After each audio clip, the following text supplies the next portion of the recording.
কতদিন পরে তারা নির্বাচন দিবেন এখনই বলা এটা সঠিক বলে আমরা মনে করি না। যেমন যেন না হয় যে আমরা একটা জালিমের হাত থেকে ঠিকই মুক্তি পেলাম, আরেকটা জালিমের হাতে গিয়ে আমরা পড়লাম, এমন যেন না হয়, জাতিকে সতর্ক থাকতে হবে। আসসালামু আলাইকুম দর্শক, 5 আগস্ট শেখ হাসিনা পদত্যাগ করে পালিয়ে যাবার পরে বিএনপি ও জামাতের একে অপরকে চলছে দ্বন্দ্ব বা পাল্টাপাল্টি বক্তব্য। শেখ হাসিনা পালিয়ে যাবার পরে জামাতের আমির বলেছিল যে একটা জালিমের হাত থেকে মুক্তি পেলাম, আরেকটা জালিমের হাতে এসে পড়লাম, এমনটা যেন না হয়, বিএনপির উদ্দেশ্য করে কিন্তু বলেছিল। এবং বিএনপি আরেকটি পাল্টা বক্তব্য গতকাল বিএনপির মহাসচিব মির্জা ফখরুল ইসলাম আলমগীর দিয়েছেন যে স্বাধীনতায় বিশ্বাস করে না, এ ধরনের দলকে সমর্থন করা যাবে না। জামাতকে উদ্দেশ্য করে বলেছেন যে জামাত স্বাধীনতাকে বিশ্বাস করে না, তাদেরকে সমর্থন করা যাবে না।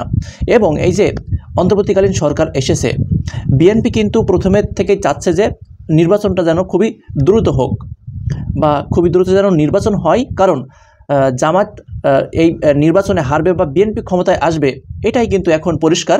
যেহেতু আওয়ামী লীগ দল কিন্তু এখন অতটা সামনে আসতে পারছে না, যে কারণেই বিএনপি চাচ্ছে খুবই দ্রুত যেন নির্বাচনটা হয়, তেনারা যেন ভালোভাবেই জয়যুক্ত হয়, তেনাদের দখলে যেন দেশটা আনতে পারে।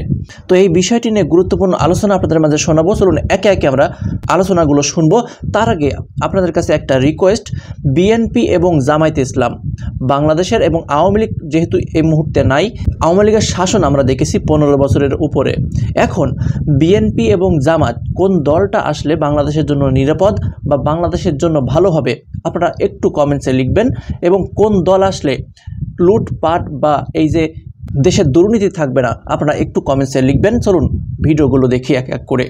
বিএনপি এবং জামাত ইসলামের পরস্পর বিরোধী অবস্থান প্রতিনিয়ত তীব্র থেকে তীব্রতর হচ্ছে। শুরুর দিকে এক ধরনের রাজনৈতিক বিরোধ দেখা গেলেও এখন উভয় পক্ষই আক্রমণাত্মক বক্তব্য দিতে শুরু করেছে। কয়েকদিন আগে এটিএন বাংলাকে দেওয়া সাক্ষাৎকারে জামাত ইসলামের আমির ডাক্তার শফিকুর রহমান বিএনপিকে জালিম এবং স্বৈরাচার বলে অভিহিত করেছেন। তিনি সরাসরি বিএনপির নাম উচ্চারণ করেননি, কিন্তু তিনি যে প্রেক্ষিতে এই দুটো শব্দ উচ্চারণ করেছেন তাতে পরিষ্কার তিনি বিএনপিকে উদ্দেশ্য করেই এই কথা দুটো বলেছেন। একটা জায়গায় তিনি বলেছেন, একটা জালিমকে সরিয়ে আর একটা জালিমকে ক্ষমতায় বসানোর জন্য ছাত্র জনতার গণ অভ্যুত্থান হয়নি। আরেকটা জায়গায় তিনি নির্বাচন নিয়ে করা একটা প্রশ্নে, নির্বাচন কবে নাগাদ চান জামাত ইসলামের আমির, এমন একটা প্রশ্নের জবাবে তিনি একটা জায়গায় বলছেন একটা স্বৈরাচারের পতন ঘটেছে, আরেকটা স্বৈরাচার সেখানে ক্ষমতায় বসার জন্য উদ্গ্রীব। এখানেও তিনি সরাসরি বিএনপিকে নির্দেশ করেছেন। সেটা পুরো সাক্ষাৎকারের অন্যান্য বক্তব্যকে মিলিয়ে যদি আমরা দেখি এবং সাম্প্রতিক সময়ে জামাতে ইসলামীর রাজনৈতিক অবস্থান এবং ডাক্তার শফিকুর রহমানের বিভিন্ন বক্তব্য থেকে আমরা পরিষ্কার হই যে এখানে জালিম এবং স্বৈরাচার শব্দ দুটো তিনি বিএনপিকে উদ্দেশ্য করেই ব্যবহার করেছেন। বিএনপির পক্ষ থেকে বিশেষ করে বিএনপির মহাসচিব মির্জা ফখরুল ইসলাম আলমগীর সরাসরি ডাক্তার শফিকুর রহমানের বক্তব্যের জবাব দেননি গতকালের আগ পর্যন্ত, কিন্তু গতকাল তিনি তীব্র প্রতিক্রিয়া ব্যক্ত করেছেন এবং কড়া মন্তব্য করেছেন জামাত ইসলামের বর্তমান রাজনৈতিক অবস্থান এবং জামাত ইসলামের আমির ডাক্তার শফিকুর রহমানের বক্তব্য নিয়ে। এমনকি তিনি একটা জায়গায় মন্তব্য করেছেন, আপনারা ক্ষমতায় গিয়ে কি করবেন, এখনই তো আপনারা ক্ষমতায় আছেন, আপনারা তো ইতোমধ্যেই দখলদারিত্ব শুরু করে দিয়েছেন। তিনি সরাসরি বিএনপিকে নির্দেশ করে উদ্দেশ্য করে এই কথাগুলো বলেছেন। বিএনপি মহাসচিব মির্জা ফখরুল ইসলাম আলমগীর অনেক দিন পর্যন্ত চুপ ছিলেন, রিপ্লাই দেননি কোনো ধরনের।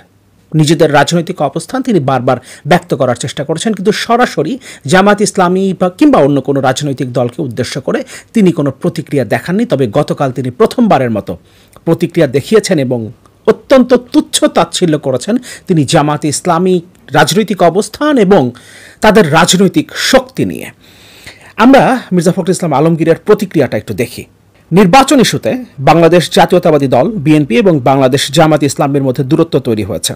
একদিকে দ্রুত নির্বাচনের দাবিতে সোচ্চার বিএনপি, অন্যদিকে ধীরে চলো নীতিতে এগোচ্ছে জামাত। বিএনপির পক্ষ থেকে নির্বাচন নিয়ে উতলা হওয়ার বিষয়টিকেও ভালো চোখে দেখছে না জামাত।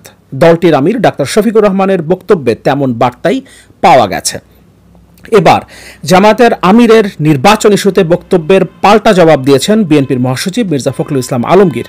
এখন নির্বাচনের দাবি জনগণ মেনে নেবে না বলে জামাতের পক্ষ থেকে আসা বক্তব্যের বিপরীতে তিনি বলেছেন, যারা ভোটে জিততে পারবে না, সরকার চালাতে পারবে না, তারা এসব কথা বলে। ফখরুল বলেন, যাদের জনসমর্থন নেই, জনগণ মনে করে না যে এরা সরকার চালাতে পারবে, তারা এ ধরনের বিভিন্ন চিন্তাভাবনা করে। কয়েকদিন থেকেই রাজনীতিতে একটি গুমোট হাওয়া, সেটা হচ্ছে যে বিএনপি আসলে কি চাইছে আর অন্তর্বর্তী সরকারের প্রধান ডক্টর ইউনূস এবং তার উপদেষ্টারা কি চাইছে। কেন জানি মনে হচ্ছে যে একটু দূরত্ব। মির্জা ফখরুল ইসলাম আলমগীর সাংবাদিকদের বলছেন যে 1-11-এর কথা আমরা ভুলে যাইনি, তার মানে হচ্ছে 1-11-এর মতন লম্বা সময় থাকতে পারে এই অন্তর্বর্তী সরকার, সেটি চাচ্ছেন না। তিনি আবার যৌক্তিক সংস্কারও চাচ্ছেন, আবার চাচ্ছেন যে দ্রুত নির্বাচন এবং নির্বাচন কবে হবে সেই সংলাপ শুরু করতে।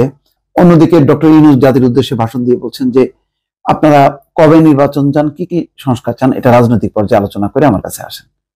তার মানে বলটা কিন্তু ঠেলে দিলেন রাজনীতিবিদদের হাতে বা রাজনৈতিক দলগুলোর কাছে।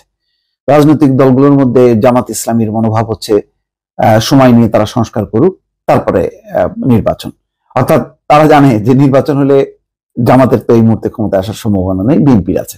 ফলে বিএনপির যতটা তারা, জামাত ইসলামীর অতটা তারা নেই।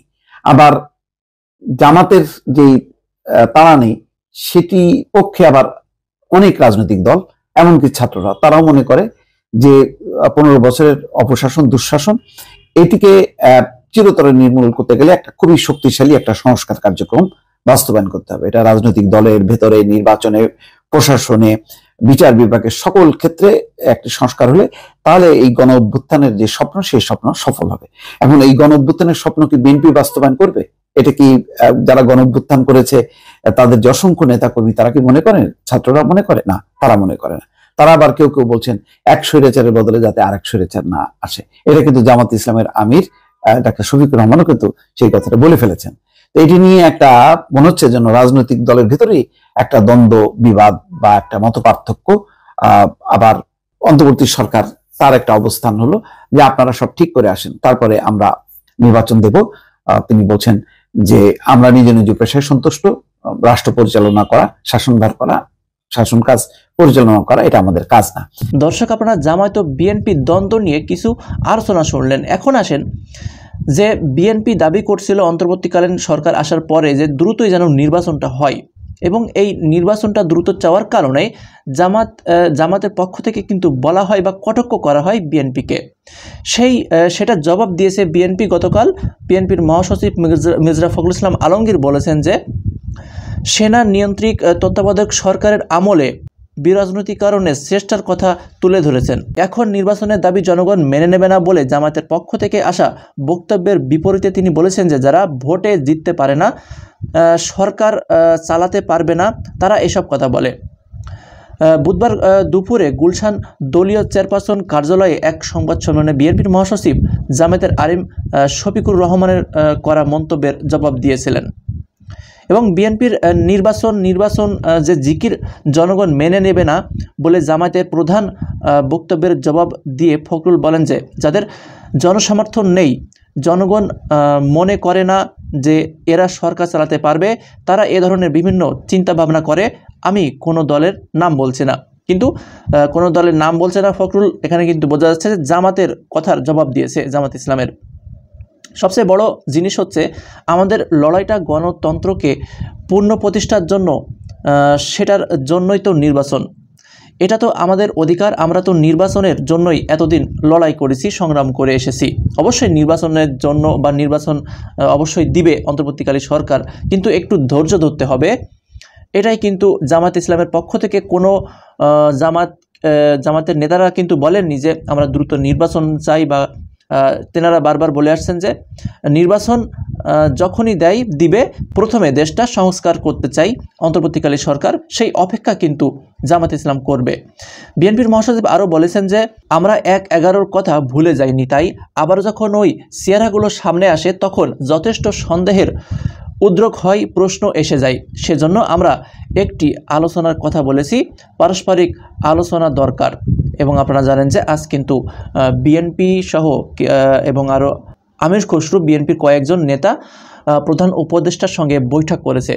সেই বৈঠকে এখনও পর্যন্ত জানা যায়নি কি কথোপকথন হয়েছে বিএনপির সঙ্গে এবং উপদেষ্টা ডক্টর মোহাম্মদ ইউনূসের সঙ্গে। তো মোটামুটি এখান থেকেই বোঝা যায় যে শেখ হাসিনা যখন 5 আগস্ট পদত্যাগ করে দেশ ছেড়ে পালায়, এরপর থেকে কিন্তু বিএনপি জামাতের দ্বন্দ্ব বা একজন আরেকজনের ক্ষমতা নিয়ে টানাটানি করার জন্য ব্যস্ত আছে। তারা চাচ্ছেন যে আমরা ক্ষমতায় আসব, কিন্তু আসলে বিএনপি যে বড় একটি দল, সেখানে কিন্তু কখনোই জামাত ইসলাম এই মুহূর্তে ক্ষমতায় আসা সহজ না। এর জন্যই কিন্তু বিএনপি চাচ্ছে একটু দ্রুতই যেন নির্বাচনটা দেওয়া হয়, সেই নির্বাচনে তেনারা জয়যুক্ত হয়ে দেশটা বিএনপির হাতে চলে আসে। তো আপনাদের কি মন্তব্য, আপনাদের মূল্যবান মন্তব্য কমেন্টসে লিখবেন। সবাই ভালো থাকবেন। আর আসলেও আওয়ামী লীগ, বিএনপি, জামাতের 3টি দলের মধ্যে বাংলাদেশে কোন দল আসলে, ক্ষমতায় আসলে দেশটা উন্নতি হবে, দুর্নীতি, টাকা পাচার এগুলো থাকবে না? আপনাদের মন্তব্য কমেন্টসে লিখবেন। আল্লাহ হাফেজ।